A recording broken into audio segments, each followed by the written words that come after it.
हसीना वाजिद की हुकूमत के इख्तिताम के बाद से ही हम देख रहे हैं कि बांग्लादेश में एंटी इंडिया सेंटीमेंट प्रिवेल कर रहा है। इसकी क्या रीज़न है, आज की इस वीडियो में हम उस रीज़न को जानने की कोशिश करेंगे। और वो एक रीज़न नहीं है, वो मल्टीपल रीज़न्स हैं जिसकी वजह से बांग्लादेशी अवाम में एक रिजेंटमेंट मौजूद है भारत के हवाले से और भारत की सरकार की पॉलिसीज़ के हवाले से। आज की इस वीडियो में हम वही डिस्कस करेंगे कि वो रिजेंटमेंट क्या है, क्यों मुतनफ़िर है बांग्लादेश की अवाम भारतीय सरकार से। तकरीबन एक माह पहले हसीना वाजिद की सरकार जब ख़त्म हुई थी तो उसके बाद हमने देखा था कि किस तरह पाकिस्तानी और बांग्लादेशी अवाम में एक ज़बरदस्त भाईचारे का सेंटिमेंट देखने को मिल रहा है। और साइबर स्पेस में दोनों अवाम एक दूसरे को सपोर्ट कर रही थी। और साइबर स्पेस में आपको पता है ज़्यादातर जेन जी और मिलेनियल्स का राज है, यानी जो यूथ है वो एक दूसरे को बहुत ज़्यादा सपोर्ट प्रोवाइड कर रही थी और अभी भी कर रही है। और दूसरी जानिब हमने देखा था कि भारत में बीजेपी लेड सरकार जो है, उनके सपोर्टर्स जो उनकी यूथ है वो बांग्लादेश के हवाले से बहुत ही नेगेटिव कमेंट्स लिख रहे थे और वो कह रहे थे कि ये तो दहशतगर्द हैं, मतलब उनको आतंकवादी बना के पेश किया जा रहा था। बांग्लादेश की जिन स्टूडेंट्स ने इतनी मुश्किलात से जो छुटकारा पाया था, मतलब उनके लिए वो बहुत एक इमोशनल चीज़ है, वो उनके दिल के बहुत करीब है और भारतीय उसको टॉन्ट कर रहे थे। मतलब इस हवाले से उनको बातें लगा रहे थे कि तुम तो हो ही दहशतगर्द, तुम तो बिल्कुल मुल्क को तबाह कर दोगे, तुमने मुल्क का सत्यानाश करके रख दिया। और इसके अलावा एक और बहुत ज़्यादा एक चीज़ को वो हवा दे रहे थे, सेक्टेरियन वायलेंस को वो हवा दे रहे थे कि इस पूरी स्ट्रगल के दौरान जो बांग्लादेश में हिंदूज़ हैं अब वो महफूज नहीं रहे। हालांकि हमने देखा था कि किस तरह हिंदूज़ के जो टेम्पल्स हैं उनकी हिफाजत की जा रही थी, लेकिन इंडिया में एक किस्म का प्रोपेगेंडा फैलाया जा रहा था एक दो वाक़यात की बेस पर कि अब हिंदूज़ महफूज नहीं हैं, कि स्टूडेंट्स ने उन पर हमले शुरू कर दिए हैं और उसका सारा काउंटर भी आ रहा था सोशल मीडिया के ऊपर। तो साइबर स्पेस पे एक तो चीज़ हमने देख ली कि पाकिस्तानियों और बांग्लादेशियों का प्यार और भारतीयों की बांग्लादेश से नफ़रत, और अल्टीमेटली डेफिनेटली जब एक जगह से नफ़रत आती है तो फिर उसका जवाब भी नफ़रत से ही मिलता है। उसके बाद अब हम देख रहे हैं कि जो बांग्लादेश की साइबर स्पेस है वो भारत के हवाले से बहुत ज़्यादा नेगेटिव हो चुकी है और अब भारत पर और किस्म के इल्ज़ामात लग रहे हैं। अब वो और किस्म के इल्ज़ामात क्या हैं कि भारतीय पॉलिसीज़ की वजह से बांग्लादेश में सैलाब आया है, भारत ने अपने दरियाओं का पानी छोड़ दिया है और कोई वार्निंग भी नहीं हमें दी,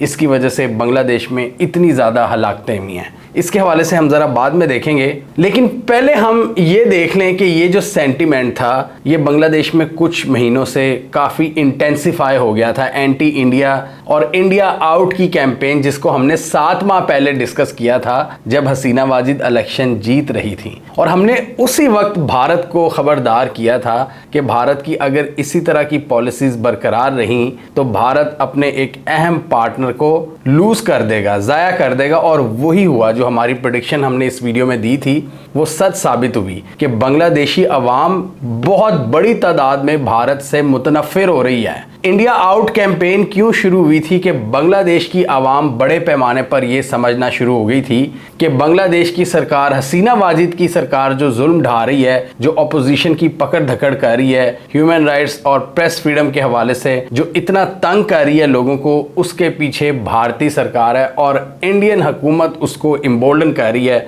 उसको एम्पावर करने में अपना किरदार अदा कर रही है। और बांग्लादेश के सिक्योरिटी अपरेटस में बहुत ज़्यादा भारतीय इंटरफेरेंस है और इस फैक्टर को बांग्लादेशी अवाम ने बड़ा क्रिएटिवली हैंडल करना शुरू किया और अपनी मार्केट्स में भारतीय मसनूआत का बॉयकॉट करना शुरू कर दिया और अपनी शेल्फ से भारतीय चीज़ें, भारतीय प्रोडक्ट्स निकाल के रख दी। हमने ये भी डिस्कस किया था कि इससे ज़्यादा नुकसान फ़िलहाल बांग्लादेश को हो रहा था, लेकिन ये भी हमने डिस्कस किया था कि इस चीज़ का लॉन्ग टर्म में भारत को ज़्यादा नुकसान होगा, कि भारत इतने बड़े पार्टनर से हाथ धो बैठेगा एक दिन। मतलब आपने हुकूमत में तो इन्वेस्ट किया हुआ है, हुकूमती जो सारा सेटअप है, जो मशीनरी है, जो इस्टेब्लिशमेंट है वो आपके साथ है, बट अवाम आपके साथ नहीं है। भारत के खिलाफ बहुत ज़्यादा सेंटीमेंट क्रिएट हो चुका था और ये चीज़ स्टूडेंट्स प्रोटेस्ट से शुरू नहीं हुई थी, ये बहुत अरसे से चल रही थी इंडिया आउट की कैंपेन, जिसको आप इस वीडियो में देख सकते हैं। एक एंटी इंडिया सेंटीमेंट और इनकी इंटरिम हुकूमत के जो प्राइम मिनिस्टर हैं, जो सबके इस वक्त दिलदादा हैं, जिसको बांग्लादेश की यूथ सपोर्ट कर रही है, मोहम्मद यूनुस, उन्होंने भी भारतीय मीडिया से बातचीत करते हुए कहा था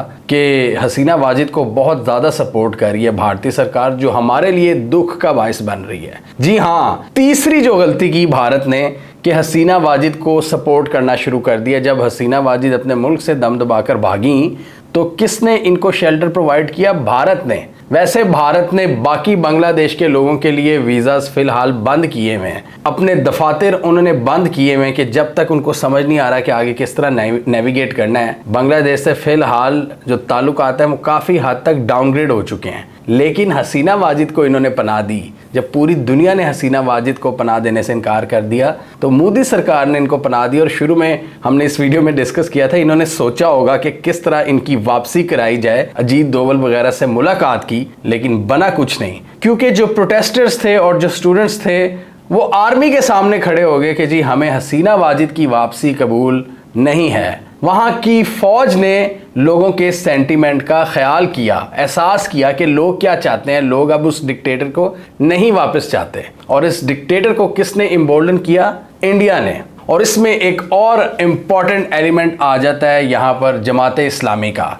जमाते इस्लामी पर जिस तरह का ब्रूटल क्रैकडाउन किया है पिछले 10-15 सालों में हसीना वाजिद ने, क्योंकि इनकी ये चौथी टर्म थी, consecutive term as a prime minister, इन्होंने इन सालों में जमाते इस्लामी को कुचल कर रख दिया। और वहाँ के जो बड़े बड़े जो बुजुर्ग उनके लीडर थे, 70-70 साल के लोग थे, उनको फांसियाँ दी। तो वो भी एक बहुत बड़ी तादाद में मौजूद है बांग्लादेश में। तो उसकी वजह से भी एक आम आवाम में एक नेगेटिव सेंटिमेंट गया कि ये किस तरह ट्रीट कर रही है अपने ऑपोजिशन लीडर्स को। और फिर बीएनपी जो दूसरी सबसे बड़ी जमात है, बांग्लादेश नेशनलिस्ट पार्टी, इनकी जो लीडर थी खालिदा जिया, इनको जेल में रखा हुआ था, 80 साल के करीब उनकी उम्र है, उनको भी छोड़ दिया इस नई हुकूमत ने। और इसके साथ ही एक बहुत बड़ा पैराडाइम शिफ्ट देखने को मिला हमें पिछले दिनों कि ये जो नई इंटरिम हुकूमत बनी है, प्रोटेस्ट के नतीजे में इन्होंने जमाते इस्लामी पर से भी पाबंदी उठा ली है। ये एक बहुत बड़ा जिसे कहते हैं पैराडाइम शिफ्ट हुआ है बांग्लादेश के अंदर कि जमाते इस्लामी, जिसको शेख हसीना वाजिद बांग्लादेश की एक दहशतगर्द जमात डिक्लेयर कर चुकी थी, उनको बैन कर चुकी हुई थी, उन पर से बैन हट चुका है। और बहुत से एनालिस्ट के मुताबिक इसमें भी भारत का हाथ था। मतलब उन्होंने एक प्रेशर डाला हुआ था कि अपने मुल्क में जितने भी इस्लामिक एलिमेंट्स हैं, जो इस्लामिक पार्टीज़ हैं, उन पर आप ज़रा सख्त हाथ रखें। आप अपने ज़्यादा सेक्युलर क्रेडेंशियल्स बनवाएं अपने मुल्क में, ना कि आप इसको कोई इस्लामिक कंट्री के तौर पर पेश करें बांग्लादेश को। तो इसमें भी जो भारत के साथ इनकी अटैचमेंट है ना, उसने बहुत ज़्यादा किरदार अदा किया। मतलब मोदी सरकार इनको गाइड करती रही कि किसको पकड़ना है और किसको नहीं, और किस तरह अकेले ही डिक्टेटर की तरह हुकूमत करनी है। मतलब ये जब इलेक्शन जीती थी 6-7 माह पहले, तो आप देखें ये वाहिद पार्टी थी जो इलेक्शंस में हिस्सा ले रही थी। बड़ी बड़ी पार्टीज ने इसका बॉयकॉट किया हुआ था।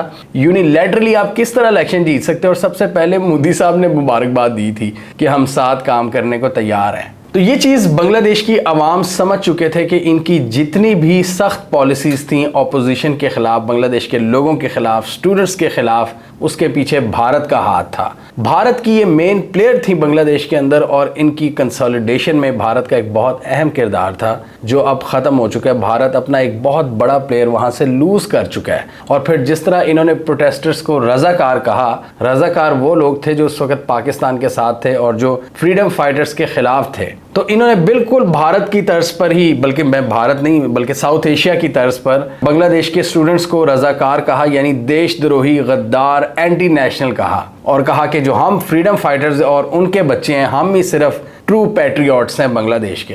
इस चीज़ को बांग्लादेश की आवाम ने कहा कि ऐसी की तैसी। उन्होंने शेख मुजीबुर रहमान के मुजस्मे भी उड़ा के रख दिए। उन्होंने कहा तुम हमें गद्दार कहते हो, हम गद्दार बन के दिखाएंगे। और अब गद्दारों की ही हुकूमत है, सो कॉल्ड गद्दारों की। उन्होंने कहा यार तुम अभी तक वो 50 साल पुराना चूरन हमें बेची जा रहे हो, फ्रीडम फाइटर्स, उनके बच्चों के लिए कोटे, उनकी बच्चों के लिए गवर्नमेंट जॉब्स, उनके लिए सब कुछ, हमारे लिए क्या हम बांग्लादेश के लोग नहीं हैं? तो ये सारी सख्तियाँ, ये ब्रूटल क्रैकडाउन, ये जो डिक्टेटर बनी हुई थी, इसके पीछे बांग्लादेश के लोगों का ये ख्याल है कि भारत इनको सपोर्ट कर रहा था, और वो साबित हुआ जब भारत ने सबसे पहले इनको पनाह दी और मोहम्मद यूनुस ने भी भारत से इस चीज़ का गिला किया। और दूसरी तरफ हम देख रहे हैं कि पाकिस्तान के साथ पॉजिटिव सेंटिमेंट्स पाए जाते हैं, स्पेशली इंटरनेट पर। और आई थिंक वो सबसे एक बड़ा टेस्ट होता है किसी भी दो मुल्कों के दरमियान जो लोग हैं उनके माबैन ताल्लुकात चेक करने का कि कैसे ताल्लुकात हैं। आप सोशल मीडिया पर देख लें, आपको पता चल जाता है। और अभी रिसेंटली शहबाज शरीफ की भी बातचीत हुई है मोहम्मद यूनुस से फ़ोन पर, तो दोनों ने बड़े गर्म जोशी के साथ अपने ताल्लुकात को आगे लेकर चलने की बात की है और बड़े पॉजिटिव सेंटिमेंट्स शेयर किए हैं एक दूसरे के बारे में। तो ये तो क्लियर है कि फ़िलहाल भारत की बांग्लादेश में गेम काफ़ी हद तक ख़त्म हो चुकी है। भारत के जो इस वक्त स्ट्रेटेजिक थिंकर्स हैं, पहले वो चाइना पर इल्ज़ाम लगा रहे थे और आजकल वो कह रहे हैं कि इसके पीछे अमेरिका का हाथ था, यानी अमेरिका ने इनकी गवर्नमेंट को टॉपल किया है। इसके अलावा इनके कुछ सरहदी मामलात भी हैं, कुछ बॉर्डर डिस्प्यूट्स हैं असम और वेस्ट बंगाल में, जहां पर भारत की जो सिक्योरिटी फोर्सेस हैं वो बांग्लादेश के जो रेफ्यूजीज़ हैं उनके साथ अच्छा सलूक नहीं करती। एक ये भी रिजेंटमेंट है। फिर पानी के हवाले से कि भारत इनका पानी कंट्रोल कर रहा है और बाज़ औक़ात भारत अपने दरियाओं का पानी बग़ैर वार्निंग के छोड़ देता है, जिसकी वजह से बांग्लादेश में सैलाब आ जाता है। और अभी रिसेंटली भी यही सिचुएशन पैदा हुई है। तकरीबन 10 लाख अफराद इससे मुतासिर हुए हैं और बांग्लादेश के जो 64 डिस्ट्रिक्ट्स हैं उसमें से 11 डिस्ट्रिक्ट्स इन सैलाब से मुतासिर हुए हैं। और बांग्लादेश के सोशल मीडिया पर भी ये बातचीत चल रही है कि इस सैलाब की जो सबसे बड़ी वजह है वो ये है कि भारत ने जानबूझकर दुम्बर डैम का पानी छोड़ दिया है, जो कि भारत की त्रिपुरा रियासत के गुमटी रिवर की अपस्ट्रीम है। गुमटी रिवर भारत की जानिब से बांग्लादेश की तरफ बहता है। अभी इस हवाले से कोई कंक्रीट एविडेंस तो नहीं, लेकिन भारत की जो फॉरेन मिनिस्ट्री थी, भारत की जो एक्सटर्नल अफेयर्स की मिनिस्ट्री थी, उन्होंने एक स्टेटमेंट रिलीज़ की और उन्होंने कहा कि ये जितने भी सैलाब आए हैं बांग्लादेश में, ये शदीद बारिशों और मौसम की तुग़यानी की वजह से आए हैं, इसमें हमारा कोई किरदार नहीं है। और उन्होंने कहा कि चूँकि इस दरिया का पानी बांग्लादेश की तरफ बहता है तो ज़्यादा बारिश होने की वजह से ज़्यादा पानी आ गया था। भारत और बांग्लादेश के दरमियान तकरीबन 54 ट्रांस बाउंड्री रिवर्स हैं जो भारत से बांग्लादेश की तरफ बहते हैं। ये हिमालयंस, कराकोरम और तिब्बत के ग्लेशियर्स हैं जिनका पानी पाकिस्तान, भारत, बांग्लादेश और चाइना की ज़मीन को सैराब करता है। जबकि बांग्लादेश का जो flood forecasting and warning centre है, उन्होंने बातचीत की है मीडिया से। उन्होंने कहा कि इस बार भारत ने पहले की तरह हमें कोई अर्ली वार्निंग नहीं जारी की। मतलब उनके मुताबिक पहले भारत वार्न कर दिया करता था, लेकिन इस बार भारत ने कोई वार्निंग नहीं दी, कोई ऐसा सिग्नल नहीं दिया कि दरिया के पानी का लेवल खतरनाक हद तक ऊंचा हो चुका है। उन्होंने कहा कि अगर हमें वार्निंग मिलती भारत की जानिब से तो बहुत से नुकसान से बचा जा सकता था। बांग्लादेश और भारत के दरमियान वाटर के डिस्प्यूट्स पहले से ही मौजूद हैं और बांग्लादेश हमेशा अपने ज़्यादा शेयर की बात करता है। इस हवाले से एक एग्रीमेंट करना है भारत और बांग्लादेश में, जो अभी तक नहीं हो पाया। और इसी लैक ऑफ ट्रस्ट की वजह से बहुत से बांग्लादेश के लोग समझते हैं कि इन फ्लड्स में भारत का हाथ है। हसीना वाजिद के आउस्टर के बाद बांग्लादेश नो डाउट एक नए चैप्टर में एंटर हो चुका है और उसके लिए बहुत ज़रूरी है वो बड़ा केयरफुली अपने सारे ताल्लुकात को नेविगेट करे, भारत के साथ रिलेशंस, अमेरिका के साथ, चाइना के साथ और इवन पाकिस्तान के साथ भी। पाकिस्तान के लिए यहाँ पर एक बड़ी ज़बरदस्त अपॉर्चुनिटी है और पाकिस्तान उसको अवेल कर सकता है। इस वीडियो में हमने डिस्कस किया था कि चूँकि हसीना वाजिद इंडियन गवर्नमेंट के इन्फ्लुएंस में रहीं तो उस वजह से पाकिस्तान और बांग्लादेश के दरमियान ताल्लुकात आगे नहीं बढ़ सके। उसी दौरान मोदी भी वहाँ पर हुकूमत में थे और हसीना वाजिद भी, तो पाकिस्तान का कोई चांस नहीं बना। इमरान खान ने कुछ कोशिशें की थी लेकिन बात नहीं बन सकी।